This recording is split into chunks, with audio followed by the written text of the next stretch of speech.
Hello everyone, it's your boy Professor Patio, and today we're going to talk about a topic that a lot of students struggle with, which is division.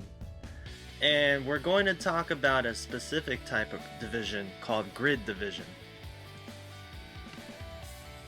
Before I actually start showing you what grid division looks like, you might be wondering, well, what about the other ways to do long division? Let's go ahead and take a look at those ways first. There are different ways to do long division. So, for example, there's the partial quotients way. So, for example, this is 195 divided by 12, and this person started out with a 10. 12 times 10 is 120. Then this person subtracted it, and then did 12 times 5 to get 60. And then subtracted it. 12 times 1 is 12, and then this person ended up with a remainder of 3. So if you add these partial quotients, 10 plus 5 plus 1, you get 16, and then the remainder is 3. Partial quotients I like very much. There's a video out there by Brian that you can check out if you're interested in partial quotients. Now the other way that many of us learned, and in fact, when I was a middle school student, I learned this way myself, is called the standard algorithm or the traditional way. So the standard algorithm, there are basically, I would say there are 5 steps to doing this kind of long division. There's a division step, the multiplying step, the subtracting step. There's also a checking step and a bring down step. Okay. Again, it's the way that I was used to when I was a middle school student. It's a very good way. But unfortunately, as I've seen students do long division, I've seen a lot of students confuse the 5 steps in the standard algorithm way or the traditional way. For the partial quotients way, there are actually different ways to get the answer right. So for example, this person did not have to start with a 10. There's many numbers that you could start with, and then you should still be able to get the right answer. There are good videos that you can watch. There's one by Renee that you can watch for standard algorithm. So those are 2 ways to do long division, but what I'm going to do is perhaps talk about something that might be easier for some folks, which is grid division. So we'll go ahead and go back here, and I'm going to show you how to use grid division. Now, just a reminder for those of you who are in 6th grade. 6th grade says that by the end of 6th grade, you should be able to fluently divide multi-digit numbers using the standard algorithm. So, if you take a state test, you're responsible for knowing how to do the long division without a calculator. Let's go ahead. We're going to do 489 divided by 2. And if you're fortunate enough to use graph paper for this, it's going to be very helpful for you to line up the numbers correctly. So let's practice doing 489 divided by 2.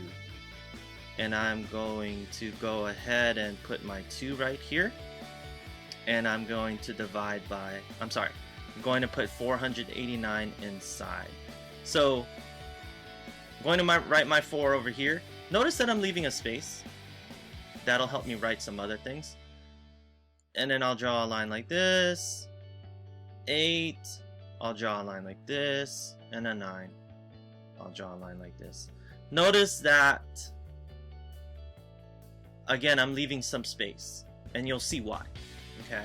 So the first thing I need to ask myself is how many 2's can go into 4? Now when I say 4, I'm really talking about 400. This is 400. How many 2's can go into 400?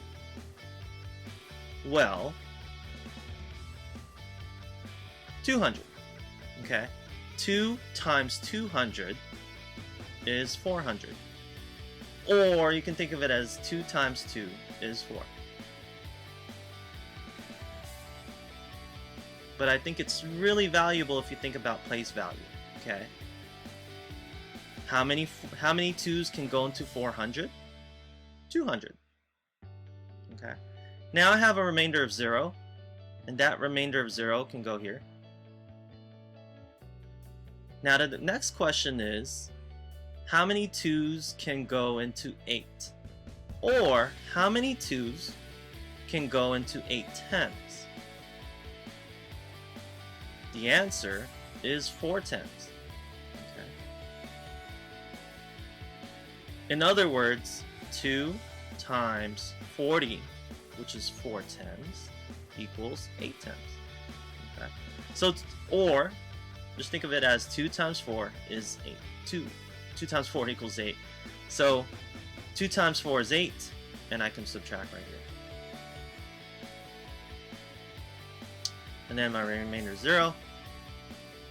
And now, how many 2's can go into 9 1's?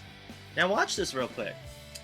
Let's say that I quote unquote mess this up. Okay? Instead of me writing 4, what if I decided that I wrote 3? Well, 2 times 3 is 6. Okay? Now I have a remainder of 3. As long as I realize that I can still do more long division, then I won't make a mistake. Okay? So how many 2's go into 3? Well, I can still put one more 2. In other words, 2 times 1 equals 2. 2 times 1 equals 2. And I can still do this. And now I have a remainder of 1. And one way to do this is I can go ahead and stop here and say that my final answer is 200, 4 10's, 40, and how many 1's do I have here? Well, I have 1 1 and 3 1's, so 1 plus 3 is 4, and I have a remainder of 1, and I can write R1. Okay, that's one way to write this answer. Another way to write this answer is to look at the remainder here. And my remainder says 1, and I can also say that my answer is 244. Remainder 1 over 2. So I could also say 244 and 1/2 if I wanted to write a mixed number. But then, what if we wanted a decimal answer? So for example, what if this was a slightly different problem and we were talking about money instead? So what if we had $489 divided by 2 people, and we wanted to know how much money does each person get? Well, now if you want a decimal answer, you would then add another column like this.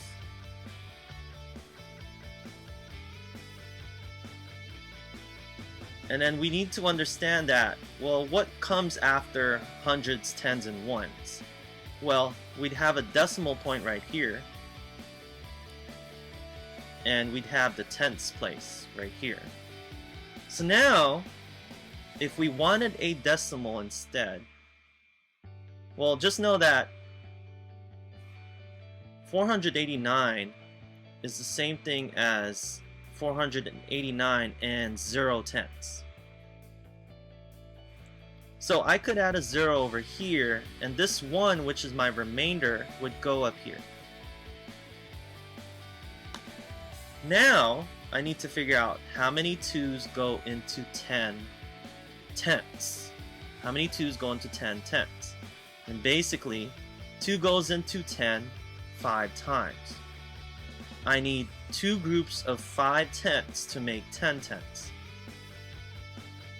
My remainder is 0, and so there's no remainder left. And so another way to write my answer is 244 and 5/10. 200, sorry, let's block this out. Let's put this in its own box. 244 and 5/10. Okay? So, depending on your question, you can, either this is a good answer, or this mixed number is a good answer, or you might want a decimal. So basically, 244 and 5/10. Well, if I was sharing $489 with two people, then then each person would get $244.50. Okay? So you also have to pay attention to what the question is asking for.